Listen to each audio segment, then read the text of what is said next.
The day had been long. Elias returned to his quarters after another grueling patrol across the docking bays. His armor still clung to his frame, and the faint metallic scent of ozone lingered from the plasma weapons he carried.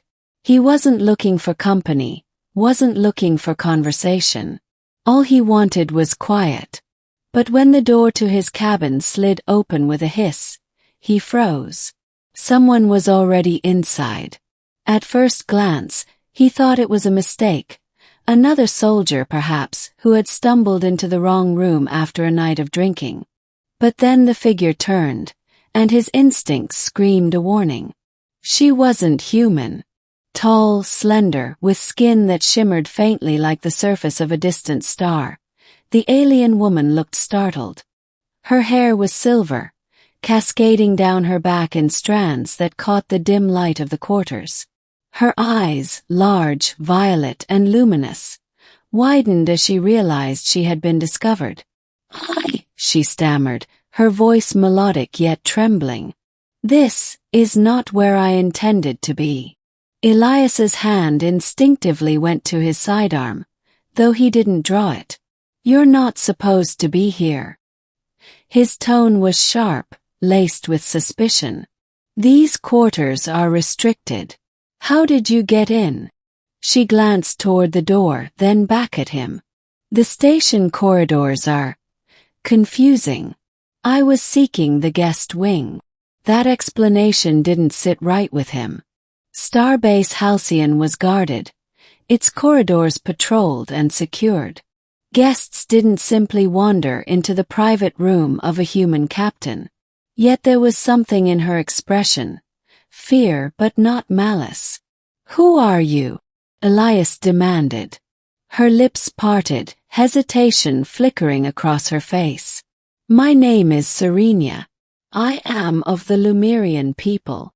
Elias stiffened. The Lumerians were not allies. They weren't enemies either, not officially, but whispers in the barracks spoke of their shifting loyalties. He had fought against their ships once years ago, and now one of them was standing in his quarters. The middle. For a long moment, silence stretched between them. Elias studied her carefully, waiting for a sign of deceit, but Serenia didn't move. Her hands were folded in front of her, her posture defensive but not hostile. "I should call security," Elias said at last. "You could," Serenia admitted softly. Her voice carried a strange vulnerability, like someone holding out their wrists to be bound. "But if you do, they will send me back to my delegation, and I cannot go back." "Not yet." The statement puzzled him. "Why not?" Her violet eyes lifted to meet his. "Because here, I feel safe." Safe. The word echoed oddly in his mind. He was a soldier, not a sanctuary. Still, there was something in the way she spoke, a quiet sincerity that disarmed his suspicion more than any excuse could. Elias lowered his hand from his sidearm but kept his stance rigid. "You realize how much trouble this could cause. A Lumerian found in a human officer's room. The whole treaty could fracture over something like that." "I know," she whispered. "But I had no intention of being discovered. I only sought a moment of peace." Her voice faltered, and Elias noticed something he hadn't before. Beneath the shimmering glow of her skin were faint markings, bruises or something like them, running along her arms. They weren't human bruises, not exactly, but they looked like the aftermath of struggle. His suspicion wavered, replaced by curiosity. "What happened to you?" She looked away, shame crossing her features. "My people see me as expendable, a piece on the board of power. I was sent here not to negotiate, but to spy. To betray. Cannot do it, Captain. I will not." Her admission was dangerous, even reckless. If anyone else had heard her, she'd already be imprisoned, or worse. "Why are you telling me this?" Elias asked, his voice lower now, less accusatory. Because when I entered this room by mistake, I thought my heart would stop. A human soldier, your kind should hate me. And yet, when I look at you, I do not see hatred in your eyes. See weariness. The same weariness that lives in me. Elias didn't know what to say. He had seen countless soldiers break under the weight of endless wars. He had carried that weight himself. Perhaps that was why her words struck him harder than they should have. Nights of uncertainty. What was supposed to be a brief intrusion stretched into hours. Elias didn't force her out. He couldn't explain why. Instead, they spoke in hushed tones while the hum of the station surrounded them. She asked him about Earth, a place she had never seen. He described oceans that stretched farther than sight, forests that whispered when the wind blew, skies so blue they seemed endless. She listened like a child hearing fairy tales, her violet eyes shining. In return, Serenia told him of Lumerus, her homeworld, how its crystalline seas glowed under 3 moons, how its people sang hymns to the stars during harvest, how beauty was often twisted into politics.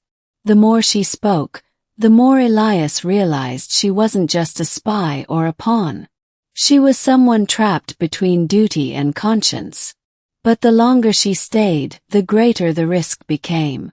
By the 3rd night, rumors had begun to circulate. Other soldiers noticed the Lemurian delegation's absence at official meetings. Whispers of betrayal and plots floated through the mess hall. You need to go back, Elias told her firmly one evening. If anyone finds you here, it won't just be you they punish. It'll be me. And maybe this whole station. Serenia shook her head. I cannot. Every time I leave, I feel the shadows of my own people waiting for me. Here with you, I can breathe. Her hand brushed against his as she spoke, a fleeting touch that carried more weight than any kiss. Elias should have pulled away. Instead, he let the moment linger. The breaking point. The fragile sanctuary couldn't last. One night, alarms blared through the station. Red lights pulsed in the corridors, and Elias's communicator crackled with urgent voices. The Lemurian delegation had been exposed. Half their envoys were caught smuggling encrypted data out of Halcyon. And Serenia's absence had been noticed. Captain Ward, report immediately to command, barked the voice of his superior. Elias's blood ran cold. If command discovered Serenia in his quarters, there would be no explaining it away. Both of them would be condemned. Serenia's expression tightened with fear. They will come for me. Elias's instincts screamed at him to hand her over, to salvage his career and duty. But as he looked at her, trembling yet defiant, he knew he couldn't. Not after the nights they'd shared. The truths whispered in the dark. Then we make sure they don't find you, he said.